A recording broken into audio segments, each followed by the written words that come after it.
Hello everyone. आज के session में हम लोग डिस्कस करेंगे राउंड रोबिन शेड्यूलिंग एल्गोरिथम को। बहुत ही इम्पोर्टेंट शेड्यूलिंग एल्गोरिथम है। इससे पहले हम लोग FCFS और SJF शेड्यूलिंग एल्गोरिथम को डिस्कस कर चुके हैं। आज के डेट में हम लोग जो कंप्यूटर यूज कर रहे हैं, तो कंप्यूटर में जो ऑपरेटिंग सिस्टम काम कर रहा है वो इसी एल्गोरिथम का यूज करके प्रोसेस को एक्सिक्यूट करने का काम करता है।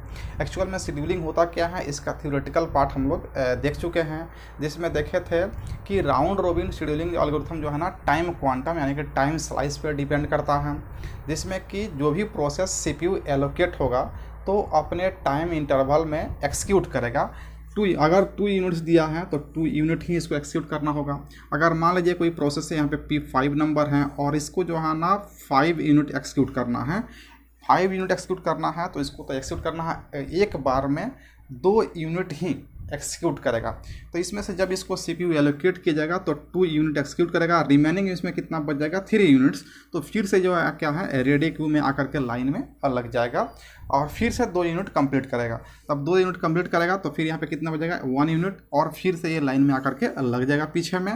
फिर 1 यूनिट जो बचा हुआ उसको एक्सिक्यूट करेगा। ये ज़रूरी नहीं है कि अगर उसके पास 2 यूनिट नहीं है तो 2 यूनिट ही एक्सिक्यूट करेगा। देखिए लास्ट में 1 बचा हुआ है तो 1 ही एक्सिक्यूट करेगा, लेकिन अगर 1 से अधिक है तो मैक्सिमम कितना यूनिट एक्सिक्यूट कर रहा है, 2 इसलिए एक्सिक्यूट कर रहा है क्योंकि यहाँ पे 2 यूनिट दिया गया है। किसी किसी क्वेश्चन में आपको 3 यूनिट मिल जाएगा, किसी किसी क्वेश्चन में 1 यूनिट मिल जाएगा। मतलब ये कहने का है कि अगर किसी प्रोसेस में टाइम क्वांटम फिक्स किया गया है तो एक पारी में वो प्रोसेस उतना ही यूनिट टाइम एक्सिक्यूट कर सकता है CPU पर। उसके बाद फिर आकर के अगर रिमेनिंग बचा हुआ है तो रेडी क्यू में लग जाएगा। तो उसको कैसे हम लोग करेंगे उसको हम लोग यहाँ पे डिस्कस करते हैं। एक्चुअल में जो राउंड रोबिन शेड्यूलिंग है वो टाइम शेयरिंग ऑपरेटिंग सिस्टम के लिए डिजाइन किया गया है और काफ़ी इंपॉर्टेंट ऑपरेटिंग सिस्टम पे ये वर्क करता है। यानी कह सकते हैं कि बहुत ही इंपॉर्टेंट शेड्यूलिंग एल्गोरिथम है, क्योंकि आज के डेट में हमारा सिस्टम इसी शेड्यूलिंग एल्गोरिथम पे वर्क करता है। अब यहाँ पे हम लोग क्वेश्चन दिया है और इस क्वेश्चन में हम लोग को मिलेगा क्या, तो प्रोसेस नंबर है यहाँ पे 6 प्रोसेस है P1 to P6। उसके बाद में इसका अराइवल टाइम गिवन है, इसका बर्स्ट टाइम भी गिवन है। हम लोग को यहाँ पे निकालना है अगर टाइम क्वांटम 2 यूनिट दिया है इस क्वेश्चन में, अगर टाइम क्वांटम एक प्रोसेस का 2 यूनिट दिया गया है तो एवरेज वेटिंग टाइम कैसे फाइंड करेंगे, राउंड रोबिन शेड्यूलिंग एल्गोरिथम का यूज़ करके। तो यहाँ पे देखिए कैसे करेंगे। तो हम लोग सबसे पहले जानते हैं कि जब किसी भी क्वेश्चन को बनाने चलेंगे तो उसका क्राइटेरिया फाइंड करेंगे, किस क्राइटेरिया पे बेस्ड है और कौन सा मोड हम लोग यहाँ पे यूज़ कर रहे हैं। तो इससे पहले हम लोग FCFS यूज़ किए थे नॉन प्रीएम्प्टिव मोड में, SJF देखे थे नॉन प्रीएम्प्टिव मोड में। जबकि यहाँ पे आप क्राइटेरिया देखेंगे तो इसका राउंड रोबिन शेड्यूलिंग का जो क्राइटेरिया होगा वो प्रीएम्प्टिव हो जाएगा। सॉरी, यहाँ पे क्राइटेरिया हो जाएगा आपका, यहाँ पे क्राइटेरिया हो जाएगा टाइम क्वांटम, यानी कि टाइम क्वांटम पे जो है ना ये बेस्ट है। और इसका जो मोड देखेंगे तो मोड इसका हो जाएगा प्रीएम्पशन मोड में काम करेगा। और प्रीएम्प्टिव एल्गोरिथम, प्रीएम्प्टिव शेड्यूलिंग और नॉन प्रीएम्प्टिव शेड्यूलिंग क्या होता है इसको हम लोग पहले डिस्कस कर चुके हैं। अब यहाँ पे प्रीएम्प्टिव हो गया और टाइम क्वांटम में डिपेंड कर रहा, तो यहाँ पे टाइम क्वांटम को दिया रहेगा, कहीं कहीं टाइम स्लाइस दिया रहेगा। इसको जो है ना टाइम क्वांटम को टाइम स्लाइस दिया रहेगा क्वेश्चन में, तो आप इसको ध्यान देंगे टाइम स्लाइस। यहाँ पे एक बार में कोई भी प्रोसेस 2 यूनिट ही CPU को एक्सिक्यूट कर सकता है। कैसे एक्सिक्यूट करेगा, तो उसके लिए हम लोग गैंट चार्ट ड्रॉ करेंगे। तो यहाँ पे हम लोग गैंट चार्ट ड्रॉ कर लेंगे। यहाँ पे हम लोग गैंट चार्ट ड्रॉ कर रहे हैं। ओके, यहाँ पे गैंट चार्ट ड्रॉ कर रहे हैं। तो यहाँ पे देखना है कि टाइम क्वांटम तो 2 यूनिट एक्सिक्यूट करेगा, लेकिन स्टार्टिंग कहाँ से करेंगे, तो ऑलवेज स्टार्टिंग कहाँ से करेंगे, 0 से। एक्चुअल में टाइम क्वांटम के साथ साथ ये अराइवल टाइम पे डिपेंड करता है और इसीलिए कहा जाता है कि ये FCFS शेड्यूलिंग का प्रीएम्पशन मोड है। जब इसका नॉन प्रीएम्प्टिव करते हैं तो FCFS फर्स्ट कम फर्स्ट हो जाता है, लेकिन जब इसका प्रीएम्प्टिव मोड करते हैं तो इसी का नाम क्या जाता है, राउंड रोबिन शेड्यूलिंग एल्गोरिथम। अब यहाँ पे 0 पे, तो यहाँ पे 0 पे देखेंगे अराइवल जो देख रहे हैं, अराइवल सबसे पहले 0 पे किसका हुआ, यहाँ पे P1 का। तो अभी तक में 0 पर एक ही प्रोसेस आया हुआ है, तो क्या एक प्रोसेस में हम लोग क्या देखेंगे, वर्स्ट टाइम देखेंगे कि टाइम क्वांटम, कुछ भी नहीं देखेंगे कि एक ही प्रोसेस है। तो वहाँ पे कोई भी एल्गोरिथम यूज नहीं करेंगे, क्योंकि सिंगल प्रोसेस है। 1 से अधिक होगा तब वहाँ पे कोई एल्गोरिथम यूज होता है। तो यहाँ पे 0 पे कौन आया है, P1 आया है। तो यहाँ पे हम लोग P1 को CPU एलोकेट करेंगे और देखेंगे कि कितना यूनिट इसको चलना है। इसको एक्सिक्यूट करना है 4 यूनिट, तो क्या 4 यूनिट चलेगा? नहीं चलेगा। कारण क्या है? क्योंकि इसका मोड क्या है? प्रीएम्पशन है। अगर नॉन प्रीएम्पशन रहता था 4 का 4 एक्सिक्यूट कर लेता। प्रीएम्पशन होने के वजह से ये कितना चलेगा? 2 यूनिट। 2 यूनिट कैसे पता चला? क्योंकि ये क्वेश्चन में दिया रहेगा कितना यूनिट आपको एक्सिक्यूट करवाना है। तो यहाँ पे ये 2 यूनिट चलेगा। P1 2 यूनिट चला, 2 यूनिट चला था, कितना बच गया? तो 2 यूनिट इसका रिमेनिंग बच गया। तो अभी ये बचा हुआ है। तो फिर से यहाँ पे हम लोग एक रेडी क्यू बनाएंगे, रेडी क्यू बनाएंगे। अब यहाँ पे पहले आया है हमारा कौन? P1 हमारा एक्सिक्यूट किया, लेकिन रिमेनिंग बचा हुआ। अब देखेंगे जब तक P1 एक्सिक्यूट किया 2 यूनिट, तो 2 यूनिट में क्या और भी कोई प्रोसेस पहुंचा है रेडी क्यू में? तो जब तक ये एक्सिक्यूट कर रहा है 2 यूनिट, तब तक कौन कौन पहुंच चुका है? देखिए 1 पे पहुंच गया है P2, मतलब इसके एक्सिक्यूशन के दौरान ही P2 पहुंच गया है। और इसके एक्सिक्यूशन कंप्लीट होते होते P3 भी पहुंच गया है। यहाँ पे P3 भी आपको लाइन में आ जाएगा। तो P1 को तो हम एक बार एक्सिक्यूट कर लिया, तो P1 हमारा एक बार एक्सिक्यूट हो गया। और चूंकि फिर बचा हुआ है, तो फिर ये क्या हो जाएगा? लाइन में लग जाएगा, यानी कि P1 जो है ना फिर से रेडी क्यू में आके लग जाएगा। यही बेसिक कॉन्सेप्ट है। यहाँ ध्यान देंगे कि एक बार एक्सिक्यूट किया 2 यूनिट, रिमेनिंग बचा हुआ है, तो जब तक ये एक्सिक्यूट कर रहा है तब तक आपको देखना कौन कौन पहुँच गया है। जो पहुँचा हुआ तो रेडी क्यू में होगा, और उसके बाद ये फिर से लग जाएगा। क्यों? क्योंकि इसका रिमेनिंग टाइम बचा हुआ है 2 यूनिट, इसलिए फिर से लग गया। अब इसके बाद हम लोग इसी रेडी क्यू के आधार पे जो एक्सिक्यूट करना शुरू कर देंगे। P2 चलेगा। P2 कितना चलेगा? 2 यूनिट। टाइम क्वांटम यहाँ पे 2 यूनिट है। यहाँ पे देखेंगे P2 का, यहाँ पे P2 पहुँच गया है तो 2 यूनिट चलेगा यहाँ पे, तो 2 यूनिट बचेगा था, 1 रिमेनिंग बच जाएगा। यहाँ पे P2 हमारा हो गया 2 यूनिट, और ये हो गया आपका 4।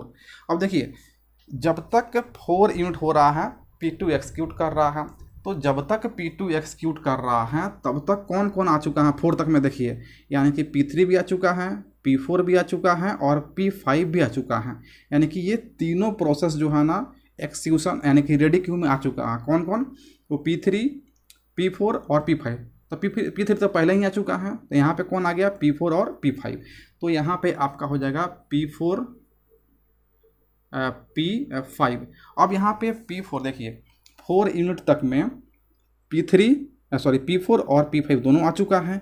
अब यहाँ पे देखेंगे कि P2 एक्सिक्यूट कर रहा था तब तक वो आ गया है।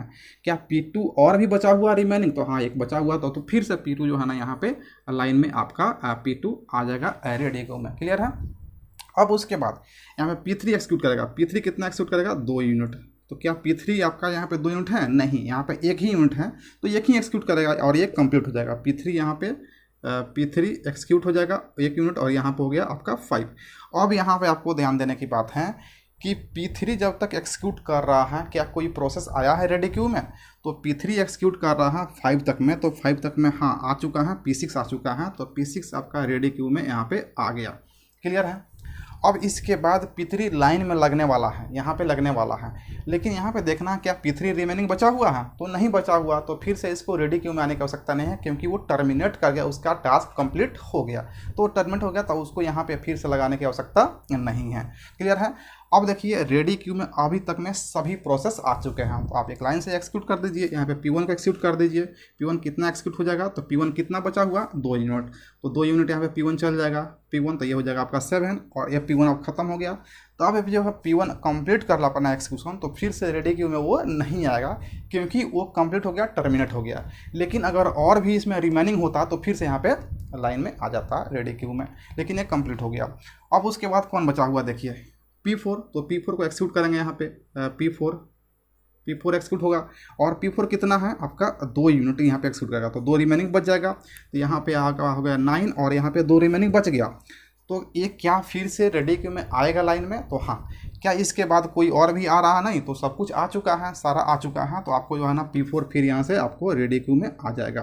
क्लियर है? उसके बाद कौन एक्सिक्यूट करेगा? P5 यहाँ पे आ जाएगा आपका P5, और ये कितना एक्सिक्यूट करेगा? 2 यूनिट। यहाँ पे कितना है? 6 है, तो यहाँ पे 2 यूनिट एक्सिक्यूट करेगा, तो यहाँ पे बच जाएगा कितना? 4। यहाँ पे आपका हो जाएगा 11। उसके बाद क्या P5 को फिर से आने की आवश्यकता है? तो हाँ, क्योंकि ये रिमेनिंग बचा हुआ, तो P5 फिर से आपका रेडी क्यू में आ जाएगा। उसके बाद कौन एक्सिक्यूट करेगा? यहाँ पे P2। यहाँ पे P2 आएगा, तो यहाँ पे आ गया आपका P2 कितना एक्सिक्यूट होगा? तो P2 1 बचा हुआ है, तो 1 ही एक्सिक्यूट करेगा। यहाँ पर हो गया आपका 12, और P2 हमारा कंप्लीट हो गया। क्या P2 को अब आने की आवश्यकता है रेडी क्यू में? तो नहीं, क्योंकि ये टर्मिनेट हो गया, इसका पूरा टाइम जो था वर्स्ट टाइम वो कंप्लीट हो गया। अब यहाँ पे कौन बचा हुआ? P6। P6 चलेगा आपका 2 यूनिट, P6 चलेगा आपका 2 यूनिट। P6 कहाँ पे? यहाँ पे है P6, यहाँ पे 2 चलेगा, एक रिमेनिंग बच जाएगा, तो यहाँ पे हो गया 14। क्या P6 को आने की आवश्यकता है? तो हाँ, क्योंकि एक यूनिट अभी बचा हुआ है, तो P6 यहाँ पे फिर से रेडी क्यू में आ जाएगा। क्लियर है? उसके बाद यहाँ पे क्या हो गया? P4। तो P4 यहाँ पे आपका आ जाएगा रेडी क्यू में, और ये P4 आ गया। P4 कितना है? तो P4 आपका 2 यूनिट है, तो यहाँ पे आपका 2 यूनिट चला जाएगा, ये 16 हो गया। क्लियर है? यहाँ तक आपको कोई दिक्कत नहीं है। नेक्स्ट यहाँ पे हो गया आपका 16। अब देखिए P4 यहाँ पे अभी चला है 2 यूनिट, तो क्या P4 देखिए P4 2 यूनिट चला है, तो अब ये कंप्लीट हो गया, तो अब ये टर्मिनेट कर जाएगा। क्या इसको फिर से रेडी क्यू में आने कर सकता है? तो नहीं, क्योंकि ये इसका टास्क कंप्लीट हो गया और ये टर्मिनेट हो जाएगा। उसके बाद जो है ना आपका क्या बचा यहाँ पे? P5। तो P5 यहाँ पे डाल दीजिए आप P5, और P5 कितना चलेगा? 2 यूनिट। कितना बचा हुआ P5? तो 4 बचा हुआ, तो यहाँ पे 2 चलेगा, तो 2 रिमेनिंग यहाँ पे बच जाएगा, तो यहाँ पे हो जाएगा आपका 18। अब यहाँ पे 2 बचा हुआ, तो फिर से ये रेडी क्यू में लाइन में आ जाएगा, तो यहाँ पे आपका हो जाएगा P5। इसके बाद कौन एक्सिक्यूट करना है? तो P6 यहाँ पे आ जाएगा P6। कितना एक्सिक्यूट करेगा? तो इसका 1 यूनिट बचा हुआ है, तो 1 यूनिट यहाँ पे एक्सिक्यूट कर जाएगा, और यहाँ पे आपका हो जाएगा P6, यहाँ पे हो जाएगा 19, 1 यूनिट एक्सिक्यूट किया। उसके बाद कौन बचा हुआ है? तो उसके बाद P5 बचा हुआ है, तो P5 को आना आप यहाँ पे एंट्री करवाइए P5, और इस कितना बचा हुआ है? तो 2 यूनिट, तो यहाँ पे हो जाएगा आपका 21। क्लियर है? अब P5 भी आपका कंप्लीट हो गया, तो यहाँ पे आपको इसको अलग से फिर से रेडी क्यू में आने की आवश्यकता नहीं है। That is the process of round robin scheduling. यही प्रोसेस है कि जो प्रोसेस रिमेनिंग बचा हुआ है वो फिर से रेडी क्यू में आके लग जाता है, लेकिन एक बार में, एक पारी में वो मात्र 2 ही यूनिट चलेगा। क्यों? क्योंकि ये क्वेश्चन में दिया हुआ है। अगर क्वेश्चन में 1 यूनिट गिवन है तो 1 यूनिट चलेगा, 3 यूनिट गिवन है तो 3 यूनिट चलेगा, 2 गिवन है तो 2 यूनिट वो एक्सिक्यूट करेगा। अब हमारा सारे प्रोसेस जो है ना कंप्लीट हो चुके हैं, टोटल 21 टाइम यूनिट में। क्लियर है? अब यहाँ से हम लोग को निकालना है टर्न अराउंड, यानी कि वेटिंग टाइम। तो वेटिंग टाइम निकालने के लिए हम लोग को टर्न आउट टाइम निकालना पड़ेगा, टर्न आउट टाइम निकालने के लिए हम लोग को कंप्लीशन टाइम निकालना पड़ेगा। तो कंप्लीशन टाइम हम लोग यहाँ पे निकालेंगे, कंप्लीशन टाइम। अब यहाँ पे देखेंगे P1 कब कंप्लीट हुआ है, तो यहाँ पे देखिए लास्ट से देखिए P1 यहाँ पे कब कंप्लीट हुआ है? P1 यहाँ पे कंप्लीट हुआ, तो कितना पे? 7 पे, तो यहाँ पे 7 हो गया। क्लियर है? फिर P2 को लास्ट से देख रहे हैं, अगर लास्ट से P2 देखिए 12 पे कंप्लीट हुआ, तो यहाँ पे हो गया आपका 12 यूनिट। उसके बाद P3 जो है ना यहाँ पे कंप्लीट हुआ है, यहाँ पे 5 पे, तो P3 5 पे कंप्लीट हो गया। P4 यहाँ पे आपको कंप्लीट हुआ है 16 पे, यहाँ पे 16 यूनिट हो गया। उसके बाद में P5 आपका यहाँ पे देखिए कंप्लीट हुआ 21 पे, सबसे लास्ट में, तो यहाँ पे आपका हो गया 21। और P6 यहाँ पे 19 पे कंप्लीट हुआ है, तो यहाँ पे हो गया 19। ये हो गया आपका कंप्लीशन टाइम जब कंप्लीट हुआ है आपका प्रोसेस। अब हम निकालेंगे यहाँ पे क्या? Turn around time, TAT, turn around time. Turn around time क्या होता है? तो completion time minus arrival time. तो कंप्लीशन और अराइवल में डिफरेंस निकाल लेंगे। 7 - 0 7, 12 - 1 11, 5 - 2 3, 16 - 3 13, 21 - 4 17, और यहाँ पे 19 - 5 14 हो जाएगा। अब हम लोग को निकालना है वेटिंग टाइम। वेटिंग टाइम क्या होता है? तो वेटिंग टाइम होता है turn around time minus burst time. तो टर्न अराउंड टाइम में से बर्स्ट टाइम को डिफरेंस कर देंगे, तो यहाँ पे हो गया देखिए 7 - 4, 7 - 4 कितना हो गया? 3। यहाँ पे हो गया 11 - 3 8, 3 - 1 2, 13 - 4 9, 17 - 6 तो 11, और यहाँ पे 14 - 3 हो गया आपका 11। ये आपका जो हो गया वेटिंग टाइम इसका निकल गया। अब यहाँ पे देखिए जो है ना आपका 17 - 6 ठीक है 11, और 14 - 3 11 ठीक है। अब यहाँ पे आपको निकालना है एवरेज वेटिंग टाइम। तो एवरेज वेटिंग टाइम आपको निकालने के लिए इन सभी को ऐड कर दीजिए। तो 3 + 18 कितना हो गया? 11 + 2 13 हो गया, 13 और +9 22 हो गया।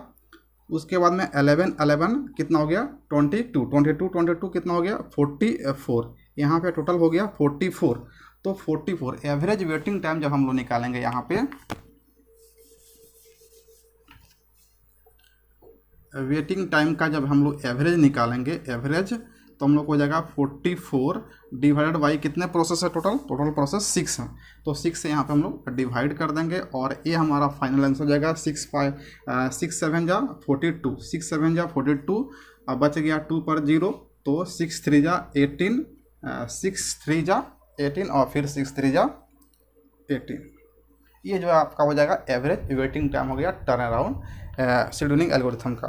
तो turn around round robin scheduling algorithm का। तो राउंड रोबिन शेड्यूलिंग एल्गोरिथम हम लोग कैसे फाइंड करते हैं, एक बार आप इसको डिटेल्स में अच्छे से समझ जाएंगे और इस पर जो है ना डिफरेंट क्वेश्चन को प्रैक्टिस करेंगे। आपके पास जो भी बुक्स हैं वहाँ से जो भी क्वेश्चन आपके पास हैं उसको एक बार बना करके देखेंगे। अगर दिक्कत आती है तो एक बार फिर से वीडियो को रिकॉल करके देखेंगे।